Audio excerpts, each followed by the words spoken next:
Oneness, love, and balance, family. This is Reimagine thinking for yourself in Christ. This is going to be an amazing experience for you. I just know it. I know it. I feel it. Why? I'm extremely passionate about what I'm doing right now. I'm cutting a thread that's in the way of a lot of things. And I'm not really cutting it to remove it. I'm cutting it to re-sew it. You understand? So, reimagine thinking for yourself. What can you expect? Well, in this video presentation, we're going to be talking a lot about the mind. We're going to be jumping right into the first book of the Bible, Genesis, with a deep dive. And then we're going to also talk about a couple of different stories in the Bible, in addition to associating them with some lifestyle things that go on in our personal lives that we probably just don't get the chance to talk about. And I really hope that you have any questions, you write them down or drop them down in the comments underneath this video. With that being said, let's jump right into the first slide. What is the purpose of this presentation? Well, the purpose of this presentation is to reinstate the ability to question. A lot of times we hear information and we just accept it for what it is due to the current circumstances of not having anything to compare with or to validate what we're understanding. This is dangerous because now you can just walk around and say whatever you want and everybody will believe you, but that shouldn't be the case. So this is to inspire you to take information with a new perspective by allowing you to fully understand your capabilities as a thoughtful person. So with that being said, we can't change our situations, the ones that go on around us, once we think we cannot. And the funny thing is, the easiest way to change a situation is to separate yourself from it so that you can observe it properly and also remember the things that you observed while you were there. Don't forget those. And then from there, you can have something to use, contrast, and improve on to make this experience a better one. And lastly, we want to be turned back on to learning. Unfortunately, in this society, this system, we get it's like we get tired of learning based on the process by which we learn, and then it kind of throws people off to think that learning is what they're running away from. But it's actually the incorrect structure of understanding information. Learning is supposed to be fun. Children learn all the time. They never get tired of that. Let's continue on. Information maturity. So I would like for you to realize that one time in your life you didn't know what, sex was, but you were sitting in the classroom and they were mentioning a whole bunch of weird terms and stuff, but you just had to position yourself in a certain way that you could properly understand what's being said. And that's pretty much what we want to reference right now. This information is probably going to make you think to act in a hurry, but what I want you to understand is consider thinking in a hurry and then responding softly and slowly, because your heart, your mind, and your guts are all going to work together in creating the inspired action that's required. So take it upon yourself to do your own additional research, and that's where the heart's going to be activated, because you still have to interact with your entire environment. So let's continue on. The truth demands our attention. And it's funny, it's the truth that men don't want to hear. So understand that this here, behind me, this color, you could say it's blue. I don't know who could argue that. But we've been programmed to think to change situations. For example, I want this blue to be red. I want this to be red, but for some reason I don't think I can change it. Well, if I understand correctly, this is paint. Paint can be repainted. Paint can be removed. You understand what I'm saying? Don't think that your unfavorable situations can't be changed, because this is what happens. We get programmed to believe in this, and it's not a good program to be running on an up-to-date system such as yourself. So let's continue. We're going to run through some foundational things here so that we make sure that we're on the same page, especially before we start flipping. So what does everybody have? Well, this list is short and there's more things that we have in common just as people, but everyone has a personal relationship with God. Everyone has the opportunity to be born into a human body. As long as you're watching this video, you do.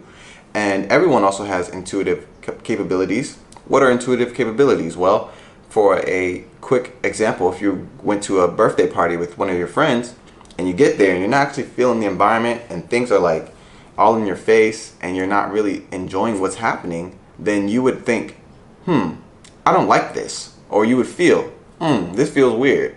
That's your intuition speaking to you about whatever you're feeling based on whatever's going on. You just need to know how to listen to that feeling, because that feeling, once you stop listening to it, it actually just stops talking, and then you just start depending on what else someone else is feeling, and that just sucks. I don't like it. Maybe you do.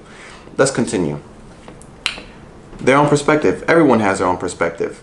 If I told you that this wall right here was blue and you were a painter, you'd be like, what? That's sky blue. What are you talking about? That's baby blue. Are you sure that's blue? This is blue. Oh, you talking about navy blue?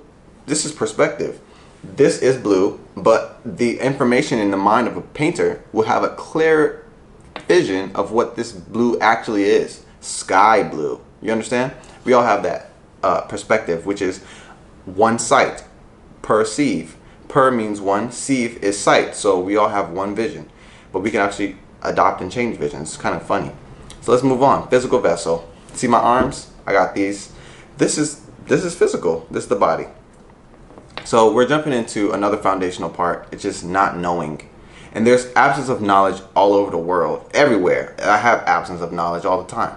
But we have to understand the depth of what absence of knowledge really means, because there's two types so far that I've found.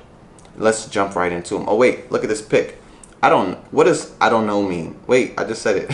What does IDK means? I don't know. Oh my God, no one knows. I don't know who's supposed to know. Well, let's jump right in. Nescience versus ignorance.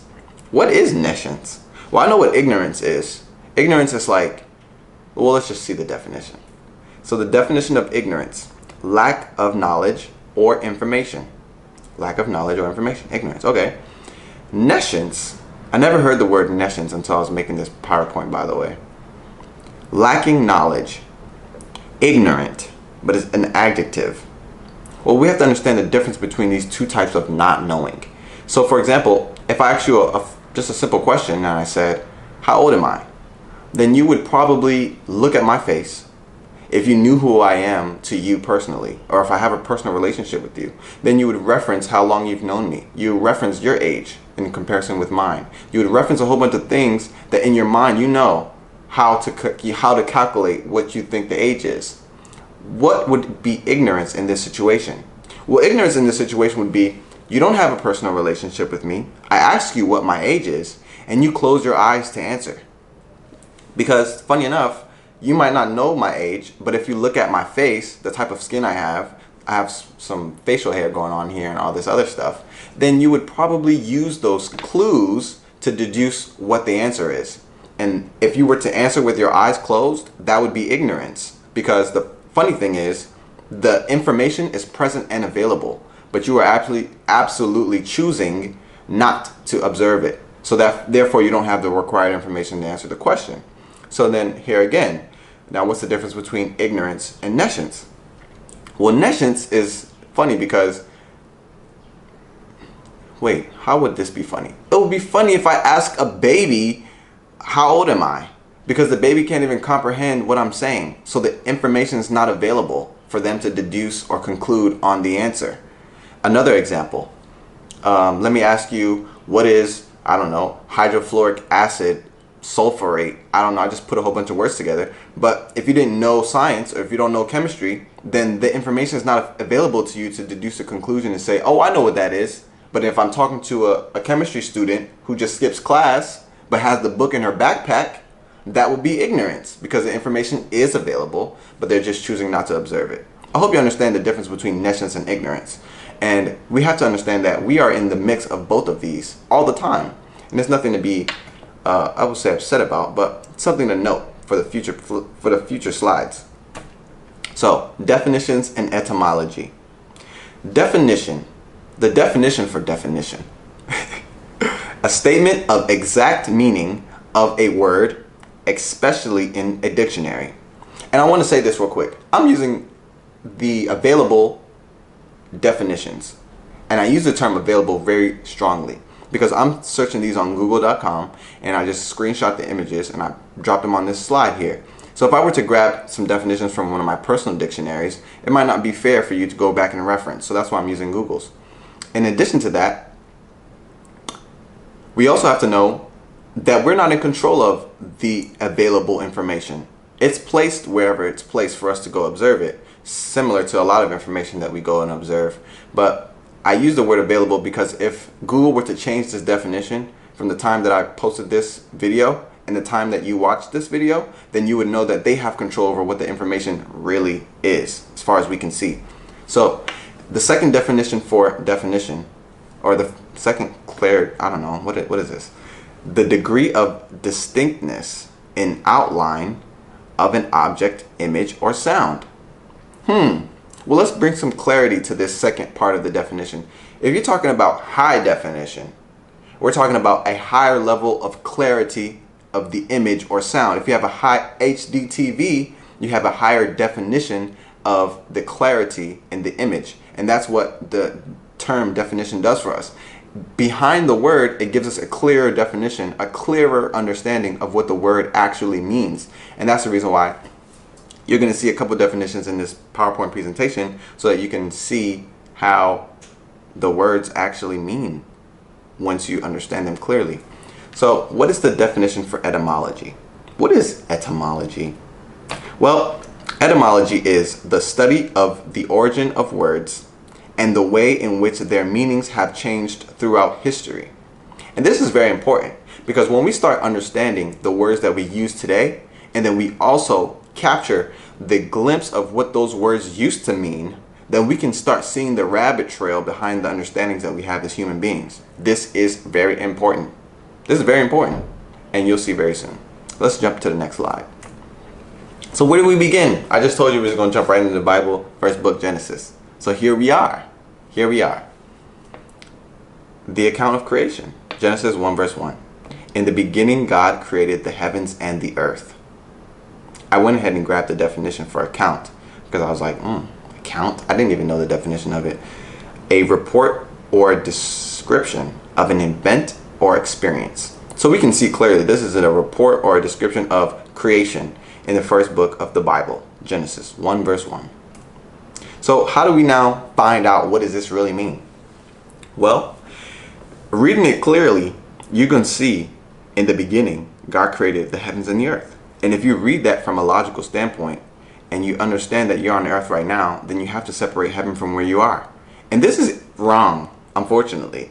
See, with the Bible, it's funny because you can read it in plain text and get one understanding. And then if you have other understandings, then you can see that this is more than one understanding in itself. And that's why I put it here underneath. The spiritual exists before things become physical. And that doesn't actually make it any clearer. I've heard over time from other colleagues of mine that the word spiritual makes them feel like they don't know what they're talking about. But that's because we're talking about the spiritual and can't see it. So like it makes you feel weird. I don't know. Maybe they feel weird. I love the word. Let's continue on. Before we continue on, what does this mean really? The spiritual exists before things become physical. Well, you just have to understand that. I don't know how else to tell you that metaphysics, actually it's in the next slide, metaphysics is behind physics. So the spiritual and the physical are just two sides of the same coin. As you can see, it's the first statement in the Bible. It's the first statement. Let's continue on. Interchangeable words for spiritual and physical. So thought and manifestation, metaphysical and physical. There's spiritual and physical again. And then dreams and reality. And there's more words that you can add to this list. But the funny thing is you have to understand these words in context. Because if I say, oh, I was just thinking about that, there's actually no... Wait, if I said, oh, I was just thinking about that and then it manifested, that would be a way of sharing the same understanding that's held in the first verse in Genesis, if you're following. And this is important because you won't be able to understand that you already understand without re-understanding. So I'm going to have to break it down for you. Let's continue. So if we understand that thought is manifestation, spiritual is physical, then we have to understand that when God created the heavens and the earth, in our interpretation, it could be so many different things. But the one we're going to be using today is that there first was thought before there was reality or physicality. And that's what we're moving with. So how do we think today? Previously stating that we're coming from thought. How we think today is a reflection of our beliefs constructed within our minds, specifically the subconscious. Our beliefs, accepted perspectives, and habits have been our beliefs, accepted perspectives, and habits that have been observed, experienced, or practiced are stored in our minds, and that is what we use to define what is standard or normal to us. This is very important. If you grow up seeing your mom cook and you've never seen your dad cook, you would actually have a conception in your mind that women cook and men don't. And you wouldn't know that you do unless you're a man and you try to cook. And you're like, I don't know how to do this. It's very simple. We're jumping right into the mind. We must first understand the essence of the subconscious mind and the conscious mind before we can clearly realize what we think and why we think the way we do. So what is the conscious mind? Well, the conscious mind represents the part of your mind that chooses actions, interacts with your senses, and motor abilities to interact with the world around you. I'm using my conscious mind right now to articulate thoughts to share with you guys. This is conscious mind behavior. Subconscious mind behavior represents the part of your mind that deals with a large plethora of things, such as regulating your breath, digestion, self-healing at night, and things of that nature.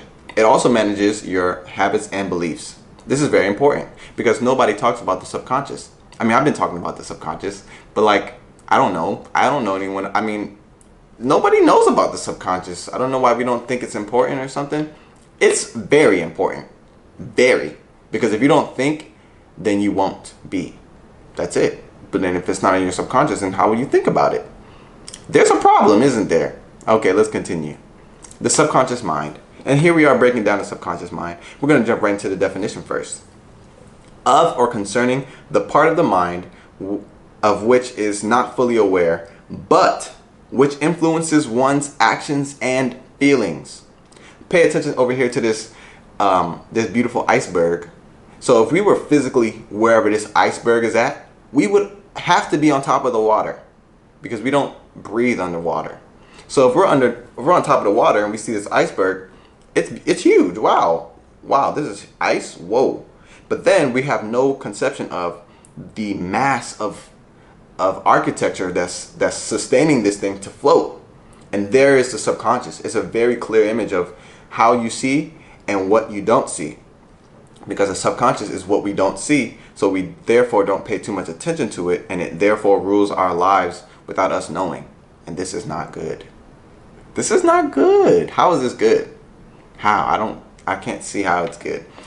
So we're going to make it good. So the subconscious mind contents your beliefs, emotions, habits, values, intuition.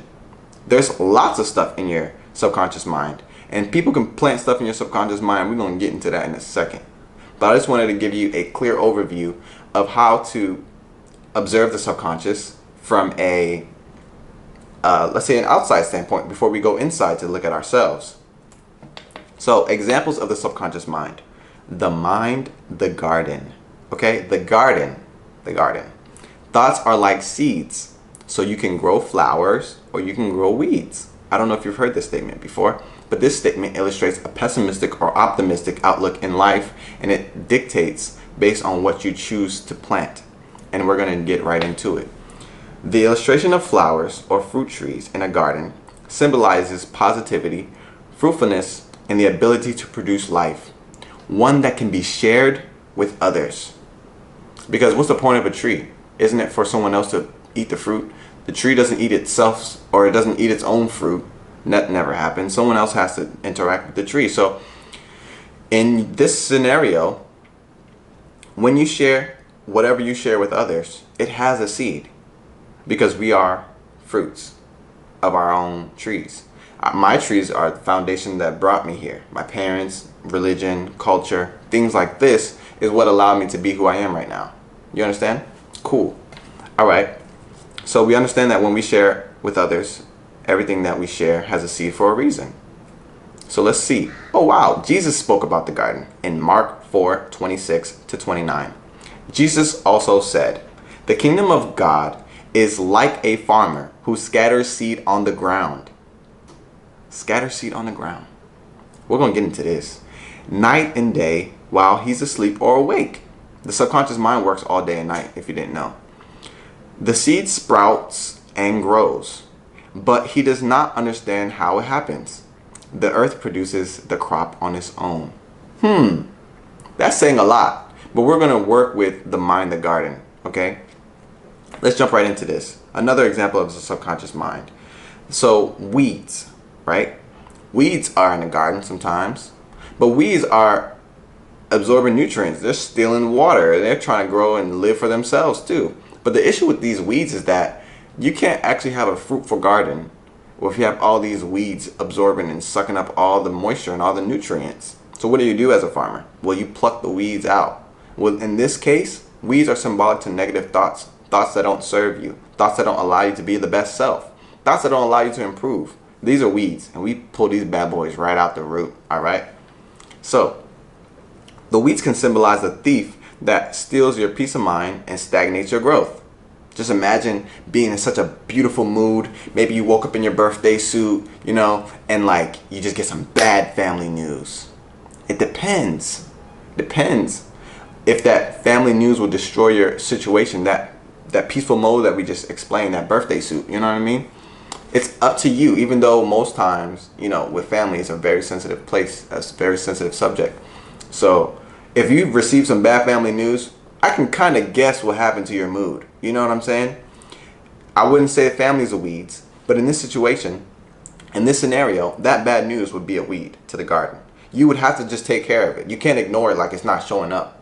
You can't. That's not how farmers farm, and if they did, we would be starving. So weeds sustain themselves at the detriment of the entire garden. So not removing them is inviting them. And we're about to see something real quick. This is synonymous with negative thoughts. And also, there's a verse right here, Matthew 12:45. Then it goes and takes with it 7 other spirits, more wicked than itself, and they will go in and live there. And the final condition of that person is worse than the first. So the final condition is worse than the first condition. This is how it would be with this wicked generation.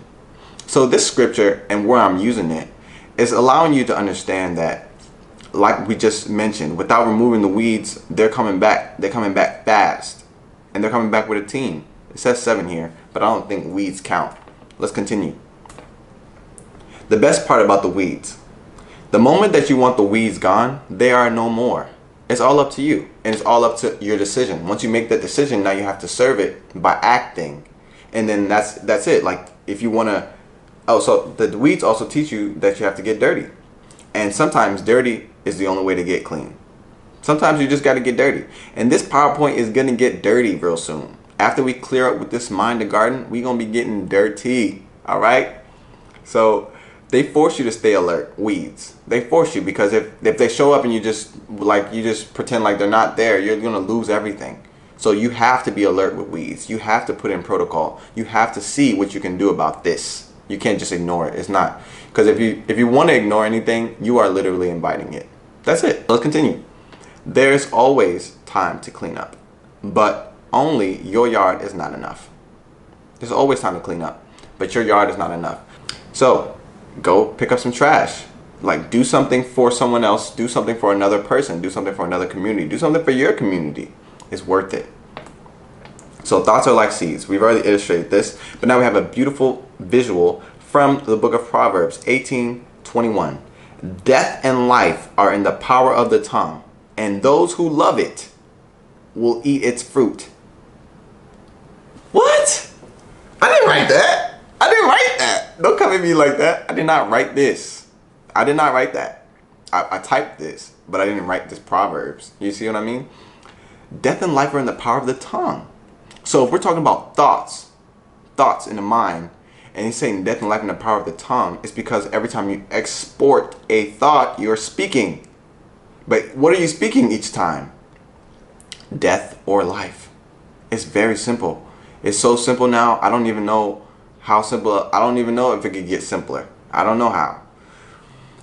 What you say is a reflection of what you think. You can't give what you don't have. So what you think is based on your subconscious understandings and beliefs. We're drawing a line right now. We're just walking. So your subconscious mind is developed by the experiences you have gone through and the habits, language, and beliefs from the people that you're also around. The amount of information that we're aware of in our upbringing is all we got, because you can't give what you don't have. So then you would never get what the person giving doesn't already physically own. So if you wake up and you're just like, wow, I just watched Reimagine Thinking for Yourself in Christ and I actually think I'm pretty negative. Well, that's a great statement, because from there now you can choose and do something different. But the thing is, you have to understand that you wouldn't have been able to get anything else if you weren't already surrounded by that yourself. Are you following? Cool. So let's continue. Have you ever heard of these following statements? No way, I do not have money for that. That's too expensive. That's too expensive. I don't have enough money. You can't waste money like that. If you don't take care, you're going to be poor. Money is not used that way. Everyone in our family is poor. Your dad's family loves wasting money. I see where you get it from. See, these statements are very dangerous. And I use the word dangerous because it is what it is. These thoughts expressed are phrases because we're talking about context. So it's a thought if you don't say it. But once you say it, it's considered a phrase now. And these phrases are creating beliefs while they're being heard. You might not be so, let's say, worried about saying I don't have money because you already believe it. But let's say you had a child and this child has never touched money before. You are now preparing the child to think thoughts that you have already thought by instilling them in the child's subconscious mind. And now your product is going to be exactly like the parent because you can't give them anything else. This is very simple. It's very simple. I wish I just drew it on a piece of paper. But let's continue. So a simple tip, trying to solve that last problem we just spoke of, is to create a statement that leaves a positive taste on the lips. Meaning that although you can be speaking honestly of what you're observing, you have to put in a positive intention into the wordplay so that your subconscious mind has something to understand that's not what you don't want. You want to give yourself something that you do want. So instead of saying I don't have money, you can say I'm overcoming a financial situation. Because once you say that, your subconscious and yourself, you both know that although there's $10 in the bank, we are overcoming. The word overcoming puts a positive sense on the whole phrase. So what does that mean? That's life being spoken right there. It's a small change. It's very, very, very minute, but it does wonders. I'm trying to tell you, I don't need a force, but I'm just trying to tell you that if you change what you say, what you experience changes. So my finances are rising, so I can do that in the near future. Talking with $20 in the bank. That is not a proper use of my resources, so I'll think about it. Telling your friend, I'm not trying to go to the party because it costs $20. You see, like, you need to be able to be in charge of your mind enough to stay where you want to be. Don't be in a negative vibration. Don't be talking about how you don't have money when you're the mouth while you're the mind and you have the opportunity to feel your subconscious. Okay? Now you're just like pretending like you're not here and you're just like upset and sad that the life that you have in the world is being mean to you. No, that's not gonna work. No, that doesn't work. So you have to understand, complaining never helps anyone. You can go ask the Israelites, open the Bible, check that out, or just look at your parents. Changing your thoughts and feelings, or feelings. All right, some people sometimes they want to change the thought they're thinking by just changing the thought. But actually, it's best to try first by changing your emotion. And your emotion is supported by what you think is happening. So even though you could be in a very traumatic situation, but if you have trust, if you have boldness, if you have clarity with your relationship with God, with your relationship with the Creator, then you'll be able to find what is called as acceptance.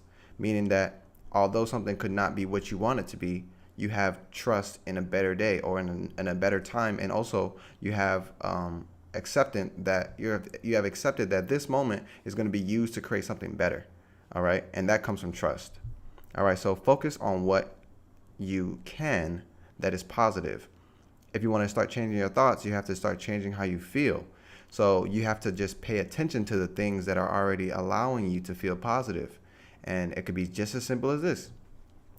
Wow, I feel really good here. I'm calm. I'm peaceful. I'm enjoying my life. This chair is comfortable, and I'm enjoying my life, and I'm happy here. And I'm happy because I'm comfortable, and I'm enjoying my life. And see, as this happens, you don't have to do this out loud, but this is called appreciation of everything. And once you start doing this, you snap right into appreciation mode, then your vibration starts to change because what you're focusing on changes. So this is very important in understanding how the power of thought keeps people where they are, even though they're allowing it. Let's continue.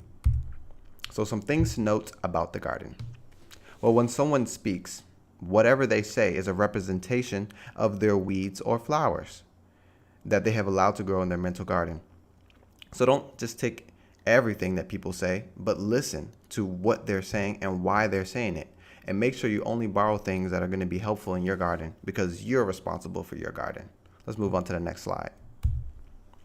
Public schools, faith circles, friends, other people's levels of understanding or lack of it, gossip, television, which is telling lies to your vision, media, news, and video, they all contribute to your mental garden. Hence the term pay attention. You ever pay for something and not get anything back? Have you? Well, if you next time you go pay something from the grocery store, see if they leave all your food and whatever you're buying at the counter. They won't. They're going to give you that. So every time you pay attention to what someone's saying in these public schools or your friends or some gossip, you are literally giving your mental capacity away for information that might not serve your garden. So you need to be able to limit and also monitor the things that you pay attention to because you're getting all your money back. That's it. All right, let's continue. You are giving your attention, I just explained this, you're giving your attention for information or garbage. It depends on what garden you plan in. So attention, the etymology of attention is an old French word, attention, meaning active direction of the mind upon an object or topic. This is extremely funny. I don't know if you guys know the famous rapper who just passed recently, XXXTentacion.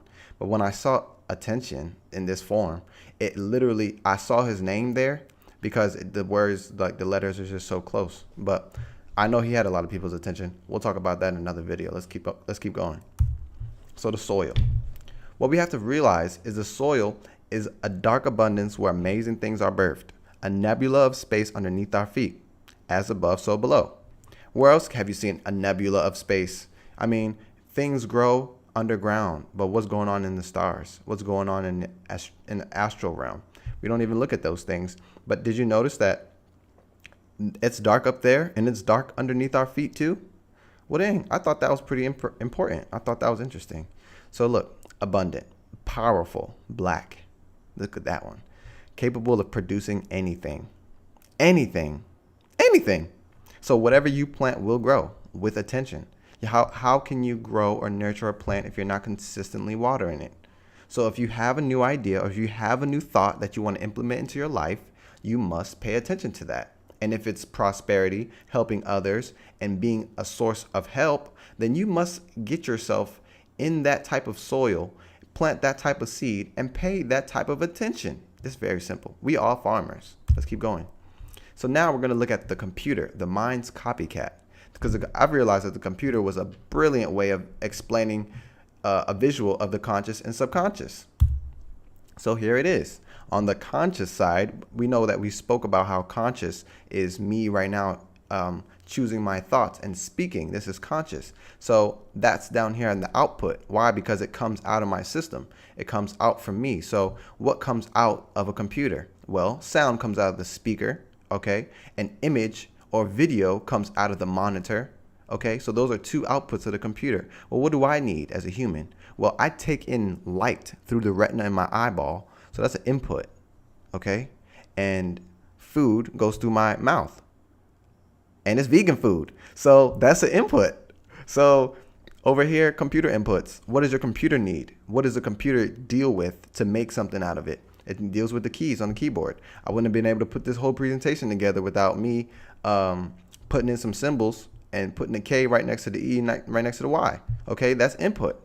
So let's go over here to the subconscious. It's all the same stuff. I don't know how. I just get bored playing with toys. Look, breathing, subconscious. Digestion. You never tell your stomach to start pumping in the stomach acid. I don't know if you, let me know if you do in the comments below. But on the background task of a computer, as soon as you turn the computer on, you got drivers, you got updates running, you got the user interface that's being set up and prepared for you.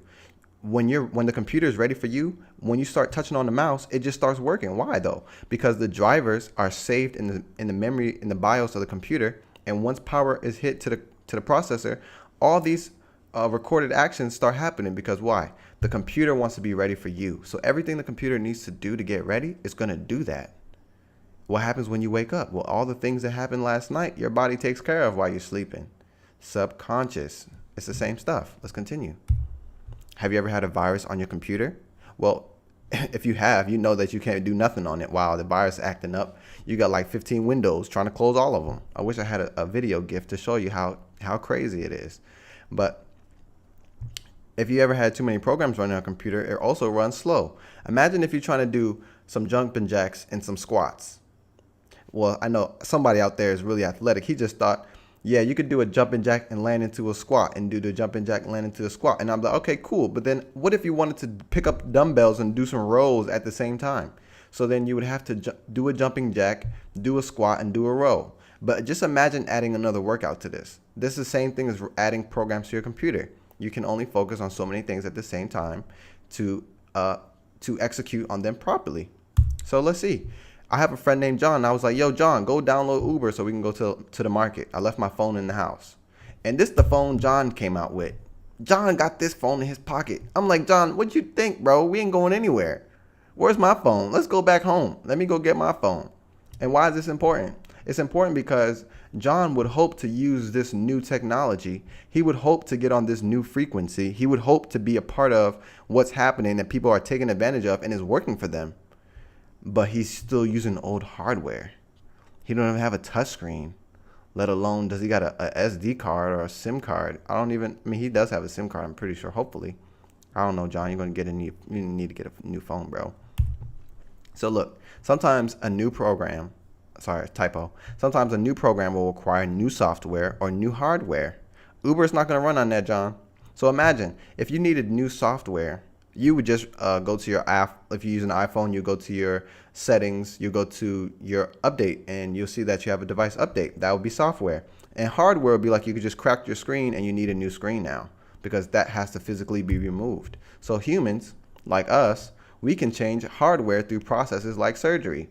And I'm not saying go down and lay down for anything, but that would be a way to compare, to see the same thing. Humans can be changed by surgery, and that's like changing the hardware of a computer. And software can be changed by adjusting beliefs, thoughts, and by gaining understanding. See, when you know something new, you can do something new. Let's continue. All right, sometimes your beliefs keep you from having new experiences. So I'm not 100% certain if hunger is a emotion because it starts in the stomach and then signals are sent to the brain. But if your situation, you wanted to be full, let's say you wanted to have a good meal, or let's say you wanted to go to sleep and know that you've eaten in the afternoon, then every time you feel hungry, you're going to assess some certain thoughts in a certain way for you to have the situation that you want, which is to have food. So if you're hungry and your thought is, oh, let me go to the grocery store and buy some food, then you'll have some food. I think that's fair and it's very easily understood. All right, so over time, as you keep on making this same transition to do whatever it is that you're trying to get done or to arrive at whatever situation, you build a habit. And the habit is pretty much jump-started straight from the same emotion because you keep taking the same actions to solve or get to your situation. And this is similar to how people numb themselves with different types of substances, or they choose to not look at the problem straight in the eyeballs and correct those visions, or they just run away and hide in the dirt somewhere. All right. So pay attention to what you do when you want to get something done each time, because you're creating habits. You're creating habits. Every time you want to feel good, you go get a beer. Why? How come every time you feel good, you do some exercise, cardio, every time you want to feel good, you do some cardio, you get some healthy food, you stretch, you do some yoga, meditate, something. Nope. We want to get alcohol. No, we're not doing that. Next slide. So what does your garden currently have? It's about to get real dirty because we have to go inside the garden. So we're looking at our families then. So we have to see first our habits and our ways of doing things, which is the same thing, over long periods of time has become our culture now. That's what it is. We know what we love. We know what we like because we started doing it. So our habits are also passed down from our parents or guardians. And don't forget, we also spoke about how you can get information or you can build habits from the other words that other people speak. So it doesn't necessarily have to be your parents or guardians. Sometimes, unfortunately, due to this system, we send our kids to school to be trained by everybody else's kids. And we hope that the teacher got it down. And that's just giving the responsibility away. And we'll talk about responsibility in another presentation, even though this is all about responsibility. So look, relationship to food, that's our diet. Well, if you want to use a label. So look, relationship between man and woman. That's also something that our families have a particular way of doing things. You can go and look at different cultures and see how men are treated in the home, or see how women are treated in the home. And we can see that the perspective of men and women is also based on their relationship. And this is going to come in very handy when we start looking at Adam and Eve. All right, relationship with God, which is also based on religion, because you need a medium to get to where you're going in this certain context. But we'll talk about that in a second. And also the perspective of God, because some people, well, if you want, you could check the Old Testament and you could see the type of quote unquote God that they reference by the ways in which God will punish for the types of actions that were not, I would say, allowed. Okay. So the definition of culture, the ideas, customs, and social behavior of a particular people or society. So this is our garden right now. If I left anything out of this garden, I know I didn't talk about money because money is not important in this presentation. But if I left anything out of this garden for our families, let me know so we could add it. So we start with religion. Okay, religion. So the popular religions have four main pillars holding them up. If you removed any one of these pillars, it would be really hard to sustain the same ideology.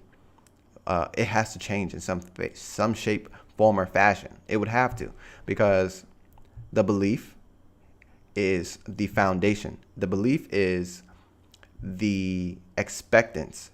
I would say the faith would be the expectance, because the faith is the active energy in motion that is allowing you to sustain the belief.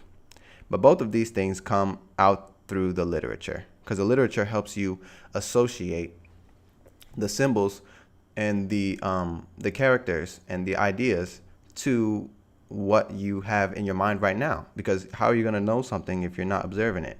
So there's no way someone would ever been able to share any of these religions if they weren't reading it from somewhere, because it had to have been written first. So there has to be literature. And then lastly, there has to be fear. I'm not sure why there has to be, but it seems that the elites, the people who are understanding how this thing's flowing, they just know what's required from studying such a human body like ours so long. I mean, we're talking about years, hundreds of years, thousands of years being outside of our right mind. So that's why we're jumping right in. And if you have any hurt feelings, save them for Pastor. All right, let's go. So what do all the three major religions have in common? Well, if you understand Judaism, you understand that Jesus is a Jew, and after Judaism is where they started adopting some of those things and transforming into Christianity. And then also, you'll see that the Old Testament is very similar to the information stored in the Quran. But you won't really be able to see all of the lines that connect in these religions unless you actually look into them for yourself. But you might not, because whichever religion you're in, you're going to think the other one's not what you are, and then you're going to just whatever. But look, literature. They all have their own literature. They all have their own prophet of God in the Holy Son, or the chosen prophet. And then they all have a source of fear, which is hell, or torment of fire, everlasting torment in hell, burning hell. Let's continue, family, because we are over here. And since we're over here, that's where I'm going to be starting, because there's not too much of this in this PowerPoint presentation because it's not necessary at this time. So if it does become necessary, you'll see exactly what we do. Let's go. So, Holy Bible. In Greek, Holy Bible translates into Helios Biblios. Helios Biblios means sun book. And funny enough, the story revolves around the teachings of Jesus Christ, the Savior, God's only begotten Son. So there's nothing really spooky about this. Okay, etymology brings us to Greek. Helios Biblios. Cool. All right, sun book. But Jesus is the S-O-N and this is the S-U-N. Well, here we're talking about phonetic signature, because when you say the word son or son, you don't even know which one I just said first, because they have the same what? Phonetic signature. It's consonant, vowel, consonant. So the funny thing about the way that our minds have been imprisoned is that we know the truth already, but we don't know how to perceive the truth due to our sight being blocked by incorrect perception. And this has been plaguing us for the longest. So we're going to have to remove the veil so that we can see, because lack of what? Our people perish? Let's continue. All right. So in the beginning, Genesis. Definition of Genesis is the origin or mode of formation of something. So formation of something, putting something together, that's like production. Okay, so the origins or production of something. And we know that this is the very first book of the Bible. Look at the synonyms. Origin, source, root, beginning. Okay, so it's very clear why this label, Genesis, is used to highlight the first book of the Bible, because the meaning of the word is literally the origin. So all things start from there, and that's why we have the creation story, and that's why we have the first man and first woman, Adam and Eve. Let's continue. So, creating the world, Genesis 1 verse 1 to 3. In the beginning, I'm going to go ahead and read this. In the beginning, God created the heavens and the earth. The earth was without form and void, and darkness was over the face of the deep, and the Spirit of God was hovering over the face of the waters. And God said, "Let there be light," and there was light.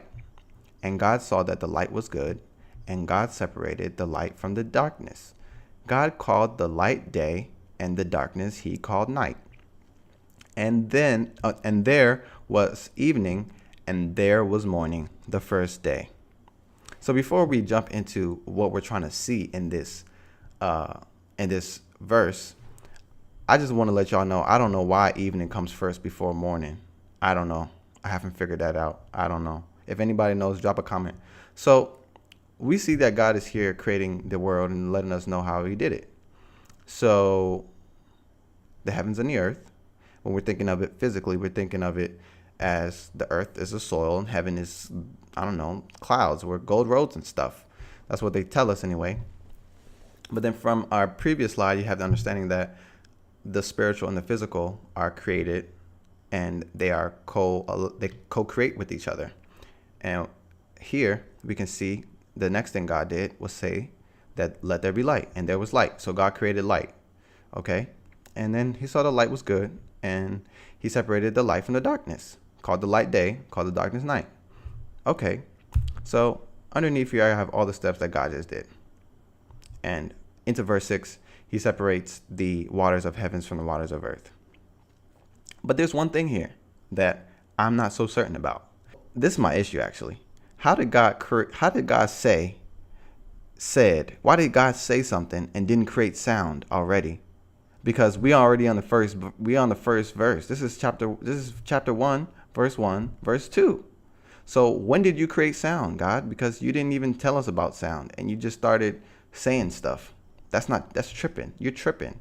Where's the rest of the account? This said the account. This said this is what's letting us happen. Let us know what happened. So where is sound? Okay.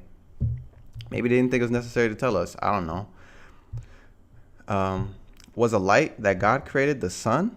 I would say so, because the following verse states that light gets separated from darkness, and the light is named day and the darkness is named night. And just from me using my brain, I know that the sun has to be up for there to be day. Or even if the sun's hiding behind clouds, even if it's raining, if there's light coming through those blue skies, the sun is up. So I would assume that the sun was created when light was created. And God did say, "Let there be light." And the word "said" suggests sound must already exist. So if sound already exists, then I don't know why they didn't tell us. But let's continue. So we have to understand the allegory here.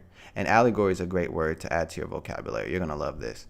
A story, poem, or picture that can be interpreted to reveal a hidden meaning, typically a moral or political one. And then I actually looked up the etymology of allegory online, and you can see, where was it? Latin allegoria comes from the Greek allegoria. Figurative language, description of one thing under the image of another. This is allegory. This is allegory. And the first couple verses that we see in the Bible are all wrapped up in allegory. Like, we just got like 6 secrets and we didn't even hit chapter 2. So what else do we got? Because we understand now that allegory is a way of portraying something like a metaphor. Like or as. Like or as. Is that a metaphor? Or is that I don't even remember which one that is. Hold on. All right. So we have to understand that allegory is wrapped up all in here. All in the book. Look, parable, analogy. Jesus spoke in a lot of parables. He's spoken a lot of parables. You remember that? A lot of metaphors. Let's continue. So does the Son have anything to say? Because God created sound, didn't tell us, and then created the Son. So I would assume that the Son speaks too, because that's God. Like, God does things funny, and I think that's funny. The sun has to be shining, but if you personify it, the sun is speaking every time it gets up there. Wouldn't you say so? I don't know. What does he think? Let's continue. The electromagnetic spectrum. So when you Google what does the sun share or what does the sun emit, you can find so much research on the electromagnetic spectrum. And it is shown to us in public information that there are 7 types of wavelengths. We have the gamma, X-ray, ultraviolet, visible light, infrared, microwave, and radio waves. And it's shown in the next slide. But before we get to the next slide, we have to understand that light is energy traveling in the form of waves. In order for you to even have access to this video, you must probably be on the internet. And what is the internet? Well, it's interconnecting all electronic devices that have what? Wireless antennas. You got a wireless antenna on your phone. You got a wireless antenna on your computer. Well, what's that for? Well, it's to pick up radio waves being sent through the air to connect all of our electronics. This is happening. This is energy. Radiation. You want to get X-rays? You probably can't see them with your naked eyes, but if you lay down on that machine and they blast you with the X-rays, and then they take the photo, then you can see all your bones. They don't see your skin and your tissue though, because the X-rays don't bounce off of your skin. They pass through your skin. They actually reflect or refract off of your bones, and that's the reason why they use X-rays, or they even call it an X-ray. I want to get an X-ray on my ankle. Well, they're using X-rays. That's the reason why it's called I need to get an X-ray. They use the label X-ray to label the type of wave it is. Microwaves. We're going to the next slide. So before we get to the next slide, we had to ask a question, because we want to see if people are on the same mental page. Does the earth attract the light of the sun, or does the sun shine on the earth? See, when you're thinking about this from incorrect information, or I would say being trained incorrectly, you would probably think the sun shines, because a lot of people have these misconceptions about the sun. They want to stay out of the sun creates cancer, all these misconceptions that come from misunderstandings. So in order for us to clear this up to move on, we have to understand that the reason why the earth actually attracts the light of the sun is because we're talking about light, and light is electricity and magnetism. And we just spoke about that in the first verse of the Bible, Genesis 1 verse 1. God created the heavens and the earth. If God created the heavens and the earth, we have to understand that we're talking about thought and physical. And thought is what? Electricity, in the sense. It's waves. So does the earth attract the light of the sun, or does the sun shine on the earth? Because we have to get it down before we continue. So when you're coming out of incorrect information, or let's just call it what it is, indoctrination of incorrect information, then we know that we have an issue, because most people think the sun shines on the earth. And the reason why this is an issue is because when you understand something internally, you amplify it externally. So we have a lot of people projecting their thoughts on other people. We have other people projecting rather than giving when you're needed. Because see, if the Earth's magnetism was not calling the light of the sun, we would not be getting no sunlight. The Earth would start dying. But it's the magnetism, because that's just how this polarity is built. But we have to understand this. So let's continue. Here we can see the electromagnetic spectrum in a graphic. These images here in the middle are just allowing you to see the size of the corresponding waves that are above. So a radio wave is the longest in length, and they're using a building to show you the length of the wave in actual approximate scale. So if you actually wanted to measure the length of a radio wave, you will see the first dip up here, the first hill up here, they call it the crest, and they normally call this area the trough. So what you would do is you can measure crest to crest or trough to trough to get the length of the wave, So then as the frequency increases, the waves get shorter. So if you look at the length here and the length in the beginning, or if you look at the length here, you can see that the frequency is increasing, so the waves are becoming shorter. And also it's showing you here that they're also becoming shorter as a needle point is a lot smaller than a honeybee. Okay, so now let's jump down to this last bit here. Frequency, showing us frequency on a color scale.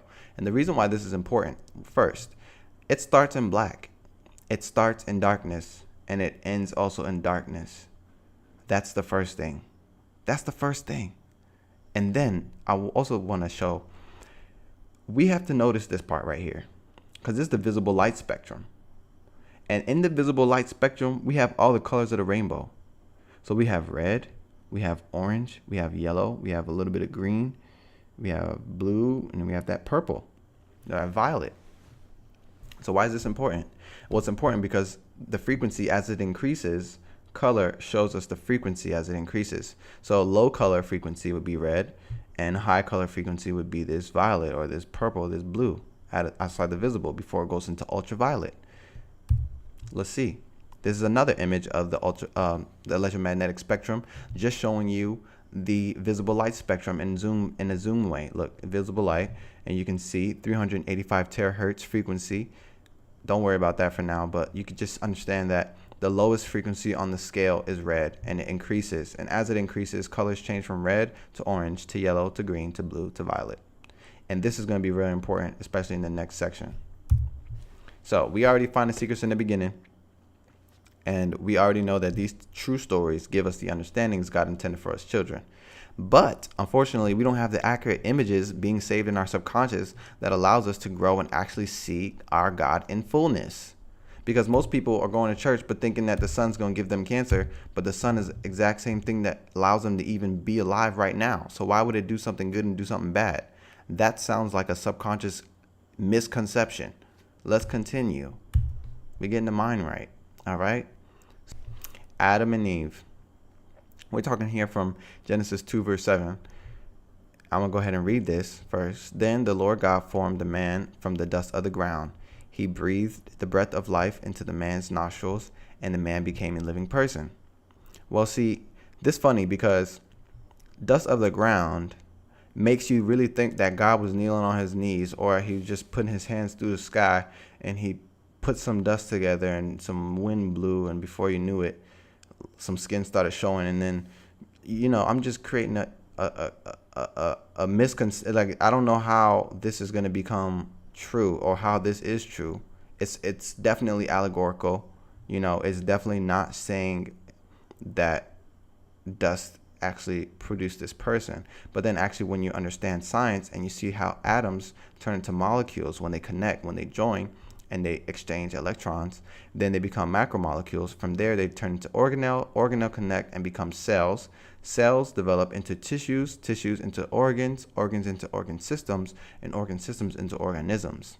So what is this saying? Why is it important? It's important because we have to understand the process by which life is actually developed and be using the information that we know to validate that. Okay, so let's continue. So the Lord God caused the man to fall into a deep sleep. While the man slept, the Lord took out one of the man's ribs and closed the opening. See, this is where we have an issue, because this creates a fictional understanding in the mind, because we already know that this process is being done to create Eve. All right. And it doesn't make sense, because every man or woman listening to this right now has a mother who carried them and birthed them. So if our holy book, or this holy book is saying this, then we need to understand why it's saying this and what is the true understanding behind it, or else we're walking around subconsciously misguided. We can't be having that. All right. So Adam, if you look at Adam and Adam, you can't even understand the phonetics difference. Here we have another phonetic signature. Walking around pulling your ladies behind you when you're supposed to encourage her to go before you. Like, what are you talking about? So if we're also saying the ribs, look at the image of a rib. What we do understand is that females have 2 X chromosomes and male has 1 X and 1 Y chromosome. But you wouldn't understand that unless you start looking at the DNA. And if you look at the DNA, it looks very similar to that of a rib, which they're using phonetically, or they're using to help us see. So you're going to find out in a second which rib God actually took and if it was DNA or not. Look, wait, before we even get to that, do you notice any mistakes with this image graphic over here? Do you notice any mistakes with this? Because we just talked about how everybody has a mother and everybody has been birthed into this world. So if this was a proper process by which atoms turn into organs, into organ systems, into organisms, then wouldn't this be a female? Wouldn't this be a female? Because I know he didn't stand up by himself out of what womb? How? Come on. What are we talking about? I would give more respect if they show me this picture first, because at least I know by the time I get here, I can see that she can produce and feed and nourish something, because that's the proper law. That's the way that order is sustained on this planet. So how are we thinking that order is not part of it? We're tripping. All right. So even this one's all right. I would have just appreciated if I could see she got some black hair or something. So I just went ahead and found a queen and put her there so that we can understand the proper process by which we have been, by which we have arrived on this planet. Because I know lots of men who can't even cook right now. And I just started getting nice with my cooking skills. And I'm vegan, so it's a lot more difficult, but I'm doing it. And I know I learned from a female. So let's continue. Atom etymology. This is funny because when we talk about the atomic bomb, we're talking about separating particles, and that is very destructive if you haven't noticed. All right, so the definition of the word atom, from the Latin atomos, indivisible particle. From the Greek atomos, uncut, unhewn, indivisible. So the phonetic signature is showing us that atom relates to atom, and then from there we're looking at the etymology of atom, and we can see that it's indivisible, and we know what happens when they divide it. They blow up stuff. Okay, so this is very clear. Now let's look at Eve. Eve, biblical first woman, late Latin, from Hebrew Semitic. I'm not so sure how to pronounce it, but it comes out a living being. A living being. So you're telling me that God was able to separate an unseparable thing to create something that's living? Or rather, did it happen the other way? Because all of us have mothers. Y'all tripping. Are we tripping, family? Are we tripping? Or is it just research? Like, let's talk about this in the comments. So, understanding context. Understanding context is very important because we can be distorted in a conversation if we don't understand the context. Without understanding the knowledge of a carpenter, you would not fully understand why he uses specific tools or how, or even the purpose for those tools. And why? It's because you don't understand the relationship between the carpenter before and after his work, or a dentist before and after his work, or a preacher before and after his work. But when that person understands their work and the context of their work, then they know the tools by which they need to use to get the jobs done. This is very simple. So the elites took our very knowledge, isolated some of it, and enslaved us with the rest of it in a nice story to make us feel like we know who our God is. And it's very simple. So we know that truth, we know the truth, but we are not able to see it due to a distorted perception. And that's the reason why I would never say anybody to throw their Bible away, but I would rather say throw the way you was looking at it away.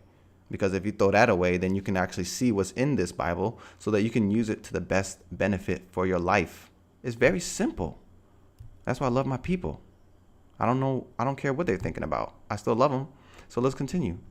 God allowed for our mental governing by this religion, all for a unique purpose. We all got the codes. Everybody knows the scriptures in their heart. So what happens when you activate them? Well, let's get into it. Before that, what does "you owe me a stack from the set" mean? Well, if you ever grew up in the DMV, you might know a stack is $1,000. But if you don't know that, then you have no context. And then from that no context, you can't engage with this conversation. You can't add or take anything away. So let's continue. The obvious differences with men and women. Men and women both have breasts, but the female breast is used to produce and deliver to the child. And the man cannot perform this. That's the first thing we're going to highlight.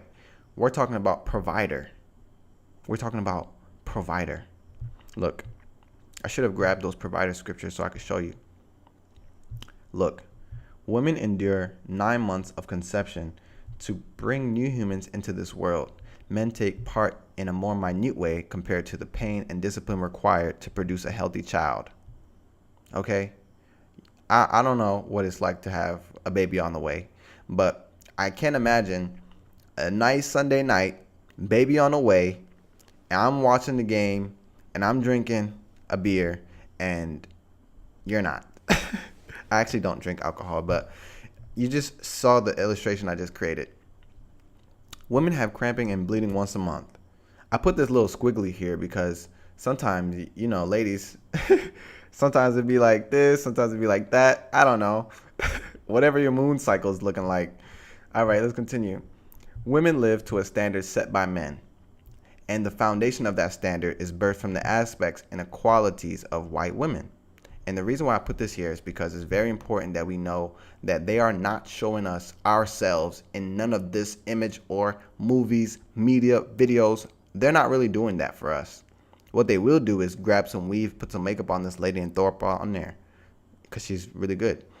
But they're not going to promote different ways of taking care of your own hair unless you're doing this all by yourself. What I'm saying is those people who are in charge of the TV stations, who are in charge of the shows that get aired in the context by which information is shared, they are not supporting the original woman. They're always supporting some type of, we did something to her, either her hair, makeup, nails. And I'm not saying those things are not nice, especially if you love them. Do what you got to do, queen. But what I am saying is it's not going to fly underneath this radar if our women are not being empowered by what they observe, because it's toxic and it's backwards. It literally installs insecurities, and it just leaves more work for somebody else to do. So we have to get the gears right. We need to know what's allowed in our vision and what shouldn't be allowed in our vision. Let's continue. So how could men produce women? I don't think they ever could. I'm sure they're going to try, but it only happens in the Bible for the most part. So, do we get more from our mothers or fathers? The narrative is that we get more from our fathers. Have you heard we are the seeds of our fathers? Well, it's my speculation that this is a part of patrilineal brainwashing. Some people like to use the term white supremacy, but we'll call it what it is whenever we see it. As logically, men do not birth women. After understanding the bombarding of forced perspective on females, since the beginning of our time, we can see that things are intentionally taught, though incorrect.